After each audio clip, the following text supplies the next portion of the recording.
All right, hello once again, and welcome to the Complete ASP.NET course. I'm Jeff Scott, your instructor, and right now we're going to have a quick little introduction, maybe not that quick, into programming.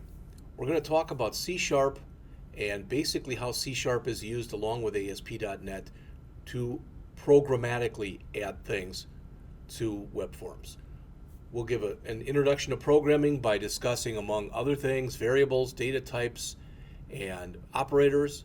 Then we'll get into the fundamentals of structured programming, which are sequence, selection, and iteration or looping. Talk a little bit about functions, comments, the app code folder, and namespaces. From there, we'll end up writing another version of the calculator. Okay? And after we do that, then we're going to go in and talk about the fact that, like many other of today's programming languages, C Sharp is an object-oriented programming language. So we're going to talk about some of the key components of an object-oriented programming, or OOP, language, such as objects, classes, properties, methods, inheritance, access, modifiers, and events. Then we'll go back and we'll rewrite our original calculator that we'll write in the first part here. We'll go back and we'll rewrite that as an object-oriented calculator so you can start to see some of the differences and why you might want to be using that. All right? Now, what I did was I brought up, so we can start talking about programming, I brought up from the last lecture that I gave this simple calculator. But I thought, I'm not sure how well this will resonate on here. So I'm going to go over to Tools, Options, and I'm going to go under the General right here, and I'm going to choose Fonts and Colors. And right now, our font size is 10. So I'm just going to bump it up to 14 may be too big. Let's look at 13 and see. Hopefully that's a little better and a little bit easier for you to read. All right? So let's start talking about variables. We'll start right there. The word variable, the connotation that you think of with the word variable is something that can vary. Well, when we look right here, we've got three variables that we're creating in our program right here. They're all of type double, which means that they're numeric variables, and it is legal, so to speak, for each and or every one of them to have a decimal position in them. If instead of saying double, we have said int, short for integer, or then those variables could not have had a decimal place in them. Okay, so number one, number two, and result, all of those are variables. Okay, in other words, they're parts of a program whose value may vary as the program is running. And that's as opposed to a constant, which we'll look at in another lecture. All right, now what I did was I went and found here, these are the data types that are available in C Sharp. And you can see there are several of them. There's byte, which is an unsigned integer that goes from 0 to 255, a signed byte, which goes from negative 128 to positive 127, a quote regular or 32-bit integer that goes from negative 2 billion plus to positive 2 billion plus, an unsigned 32-bit integer, which goes from 0 to 4 billion plus, a short integer, which goes from negative 32,768 to positive 32,767, an unsigned short, which is 0 to 65K, a long, which is negative 9 something or other, that's too big a number for me to be able to even tell you what it is, to positive 9. Then the same thing, which is again 64-bit, but unsigned long, which goes from 0 to, again, a really huge number. Then we get into, so all those values, all those data types that you see that are in blue right here. So the byte, the S byte, the int, the uint, the short, the U short, the long, and the U long, those are all whole number variables. They cannot have a decimal component. If you want to add a decimal component, then you have to take your data type and make it either a float, there it is, or a double. And you notice the difference between those. Okay, and the difference is, with a float, it goes from negative 3.4, and this is e to the 38, so that's 38 more zeros after that. All right, to positive 3.4, etc. And double is even bigger. So you get much more precision with a double type than you do with a float type. As far as the other variable types that are in here, there's a char, which is a single Unicode character, Boolean, which can be true or false, and object, okay, which we'll get to later on in the class. String, which is something within double quotes, it's a sequence of characters with no numeric value, and decimal. Decimal is typically used if you're working with dollars and cents. Okay, so that's just a little prelude for you as we get started. So we've talked a little bit about variables and a little bit about data types. So let's talk a little bit about some of the operators that are available. You see some of these operators in here. You actually see some of them right now. All right, and what do I mean by that? Well, the equal sign is called the assignment operator. This literally, I don't know about you, but most people, and myself included, would read this as convert to double, number 1 is equal to convert to double, text box 1.text. But really the way you should look at this is run the convert.toDouble method on whatever is in text box 1.text, take the result of that and assign it to the variable number 1. So a single equal sign like that means assignment. The plus sign right here, as you'd guess, that means addition. All right. And again, a lot of the things that you see in here are things that you and I are used to using. So I gave you the assignment operator. And let's, I'm just going to put a little comment in here. But as an example, so we've got what? Plus for addition, minus for subtraction,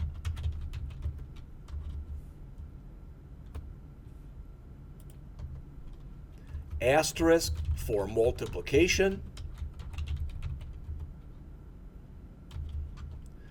the / for division, and the % for what is referred to as modulo.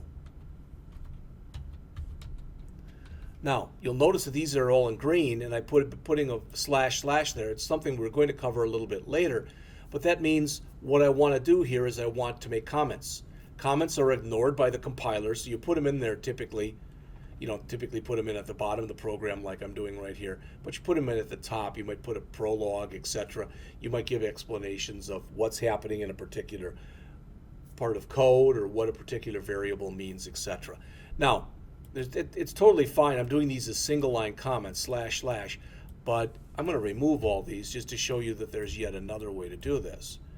Now I'm starting to get some squiggly lines and some other stuff here because the system thinks it doesn't understand what I'm trying to do.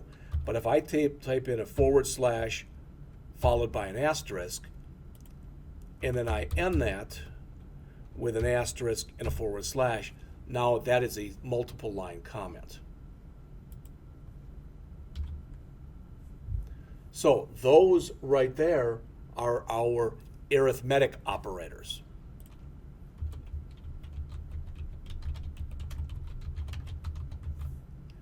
All right. We also have what are called our comparison operators. All right.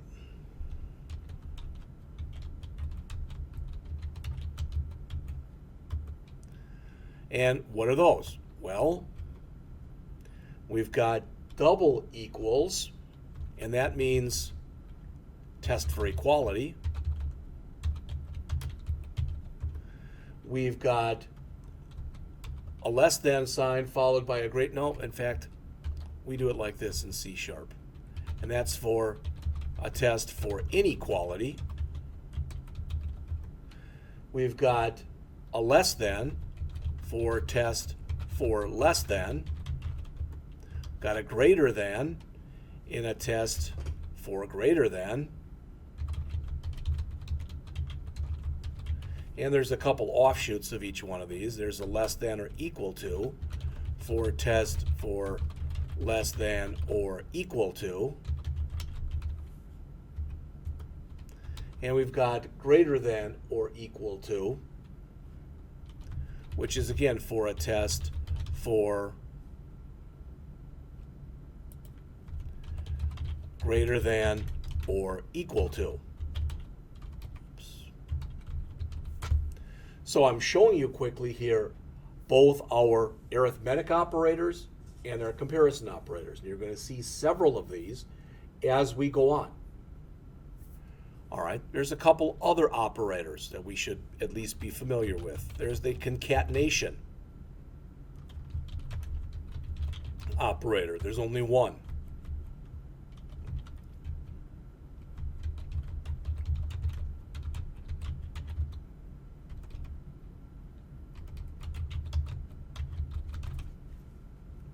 And that's the plus sign.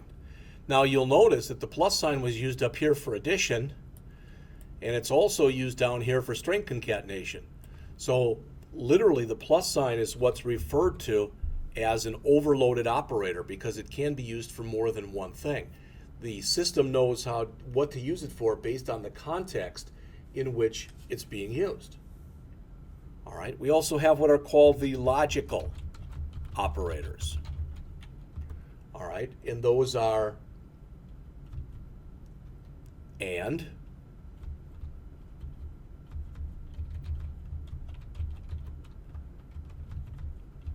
or, not, and there's a couple special variations of this. And it's called and also, and or else. Now, I'm going to grab all of this stuff that I just put in here, and I'm going to put it at the top of the program because really it belongs at the top a lot more than it does at the bottom. All right, so I'm just going to put that up here. Okay, so we quickly looked at our arithmetic operators, and we're going to look at those in quite a bit of depth and breadth of coverage. All right, the comparison operators, which we will look at, the concatenation operator, which we'll look at,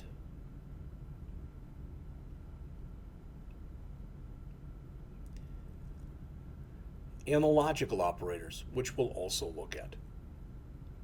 All right, so what we quickly did was we went through variables, we went through data types, and we looked at a couple of the operators. All right, well, let's start to put this together and talk about selection, looping, and functions.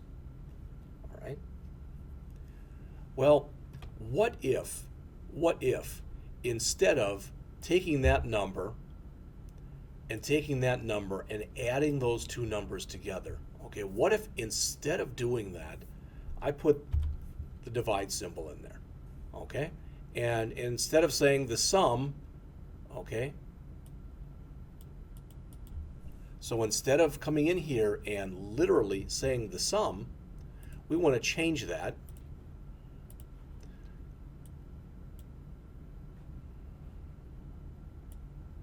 It's called label sum, and that's fine. But just for now, I'm just doing this for testing purposes. I'm going to change that to quotient. Okay? Because I want to be able to do a divide. Now, just to show you this, so I'm going to run the program. And I'll come in and put something that is evenly divisible, and then try it again and put in something that's not evenly divisible. So we'll put in here 55 and 5. 55 divided by 5 is 11. Works out fine. How about 55 and 22? 2.5. It's not bad. How about 22 and 55? 0.4. That's not bad. How about 22 and 0? Well, I get infinity, so the system tried to do that, but really that's kind of an unacceptable answer. That's a very confusing answer. So if people tried to go and run our program and look at that, they may get confused. All right. So what I could do is I could come back in here, and instead of saying double result equal number 1 divided by number 2, all right, I'm going to set up result equal to 0 as we begin here.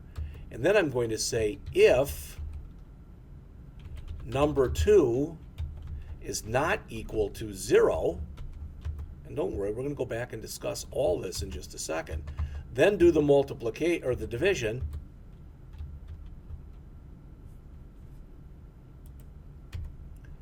All right.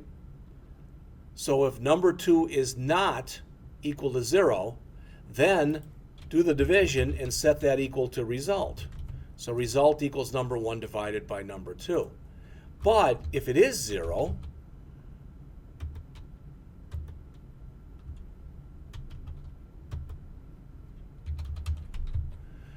we're just going to set result equal to 0. All right? So watch the difference now in what we just did. Let's run the program again.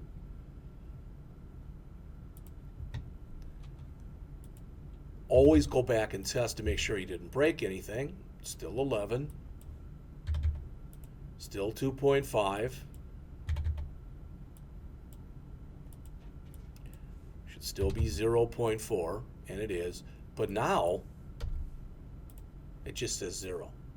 Because what I have done right here, what I have done there, is I wrote code in. I'm starting to do a little bit of input validation here. All right, we'll do a lot more as we go on. In fact, we're going to write this calculator in a few minutes, and it's going to be almost unbelievably simple. All right, and then we'll start to add some input validation to it, okay?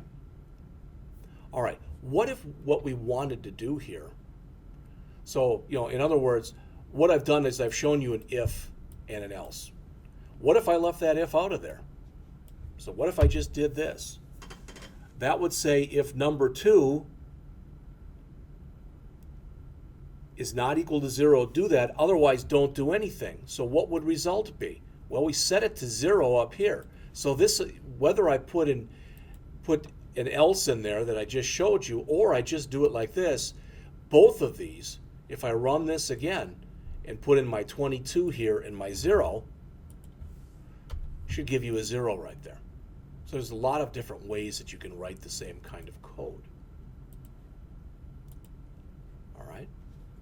So again, what you'll see in just a couple minutes is, well, right here, okay, if it's not equal to 0, well, we already looked at, there's addition, so that would be subtraction, that would be multiplication, that would be division, and that would be modulo. Modulo is the remainder operator.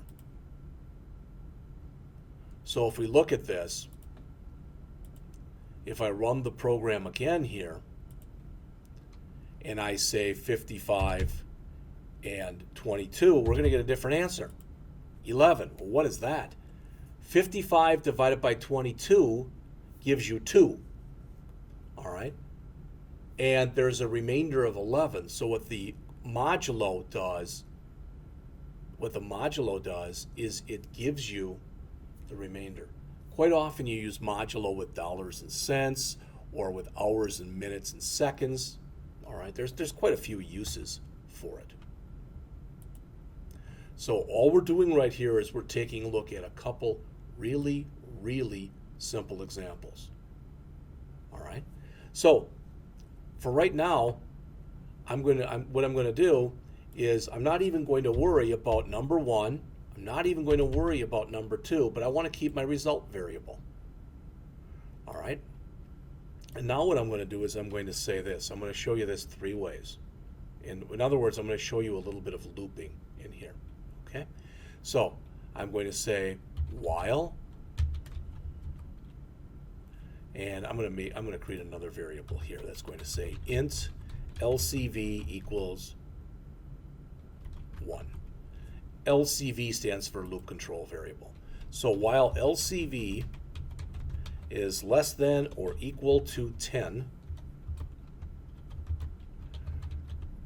result plus equals LCV. All right, now that might look a little bit strange, but let's walk through it. All right, so now when I come in and I press the calculate button, it doesn't worry anymore about what's inside of these text boxes. It doesn't care.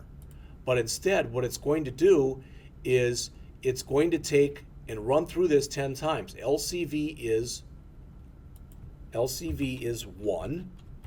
So it's going to go and say, oh, the result is equal to, right here, this is a shortcut.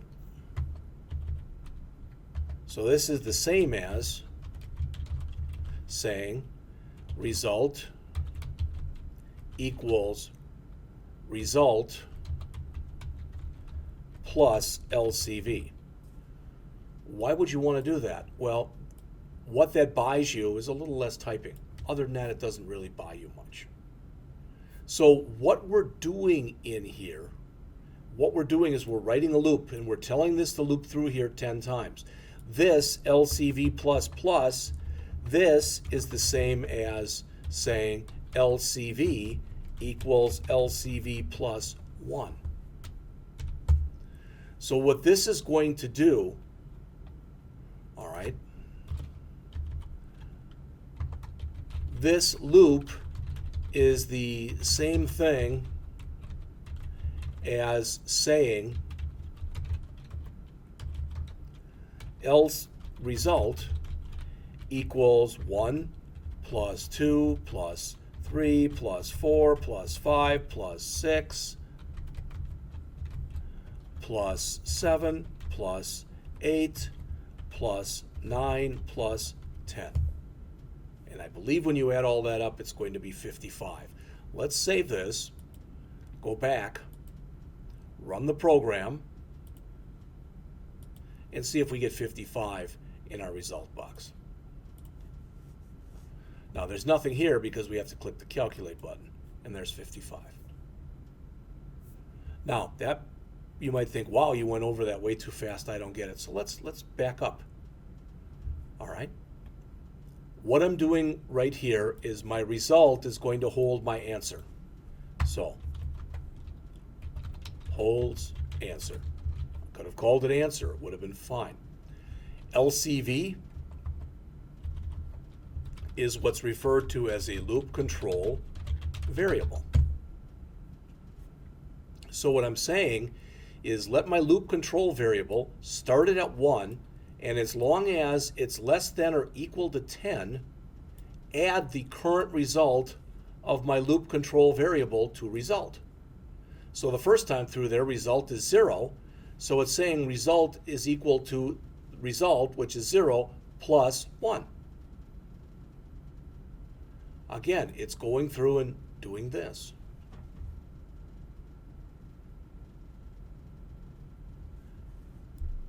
All right, I'm going to show you 2 more ways of doing this same thing.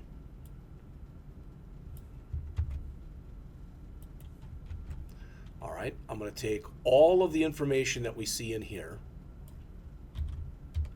and I'm going to comment it out.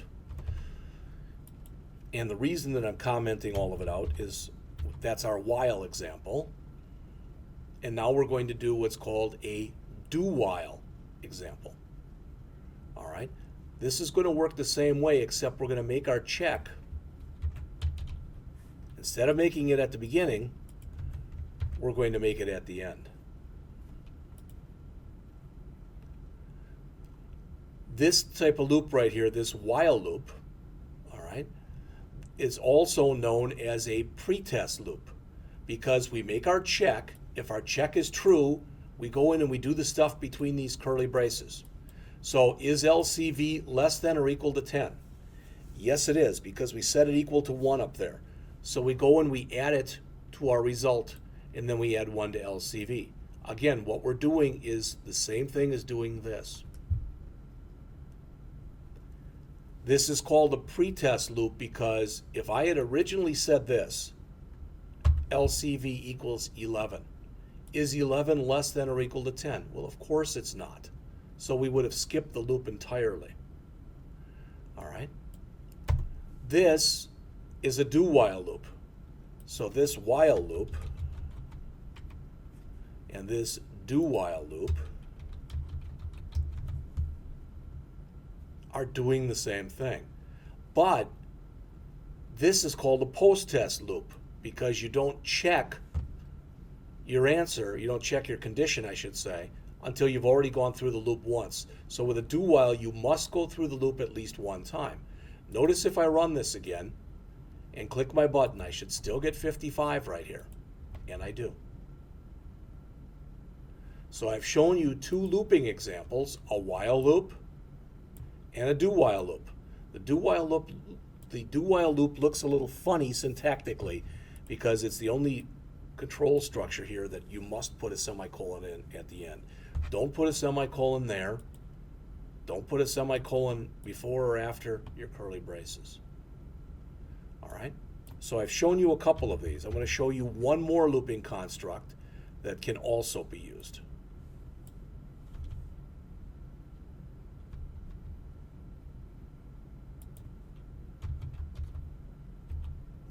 And that one is known as a for loop. All right, so I'm going to move this up a little.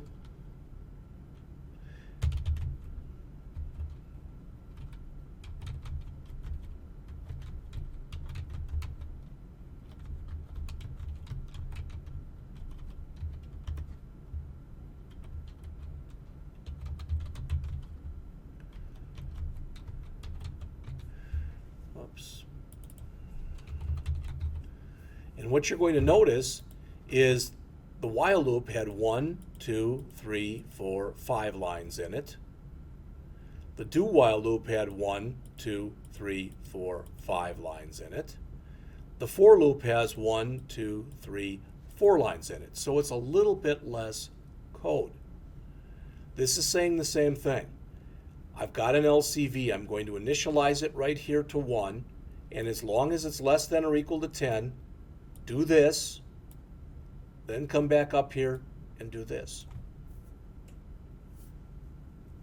Again, I'm throwing a lot of information at you, and I'm throwing it at you very quickly. We're going to back it up in just a second, but I wanted to show you this so you'd at least seen it.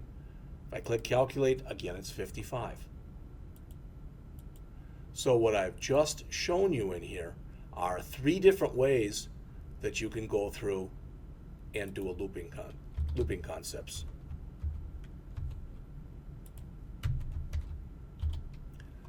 All right, so I'm going to go in all this stuff that we did in here. I'm going to make it look pretty much the way it looked earlier. All right, so we're going to say here, result equals number 1 plus number 2. Okay, so this should be back now into the way that it looked when we first started. Let's double check.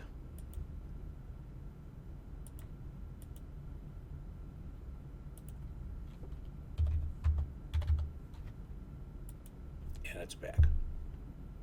All right. So what I've shown you in here, going back to our slides, is we had a very, very simple introduction to programming. All right, I showed you variables, data types, and operators. Okay. Then we quickly looked at selection. That's one way to do selection with an if statement. We looked at 3 different types of loops: a while loop, a do while loop, and a for loop.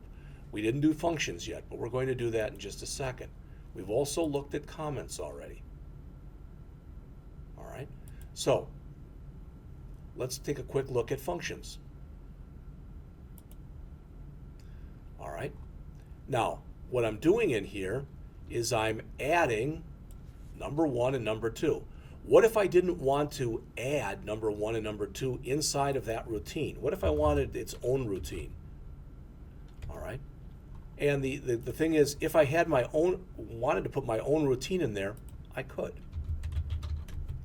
And I'll call this add 2 numbers.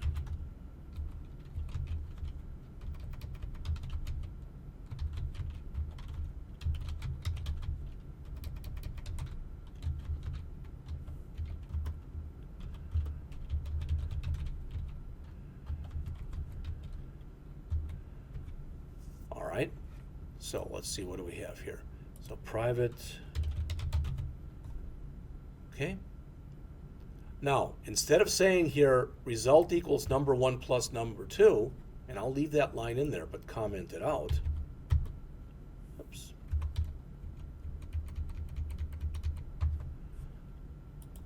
All right, I'm going to say this. Result equals add 2, number 1, number 2. So what I'm telling the system to do right now is, instead of doing the code in line in the same routine that I'm in, now what I'm telling the system to do is to call a function called add 2 numbers and pass it in number 1 and number 2. These are called actual parameters. They have to exist. These are called formal parameters. And you notice that inside of here, they've got a different name. They didn't have to. I could have called them number 1 here and number 2 here. But then I would have had to have returned, instead of n1 plus n2, number 1 plus number 2. Now we'll come back and look at it in a minute, but let's save it and run the program again and make sure that indeed it still works the way that it's supposed to.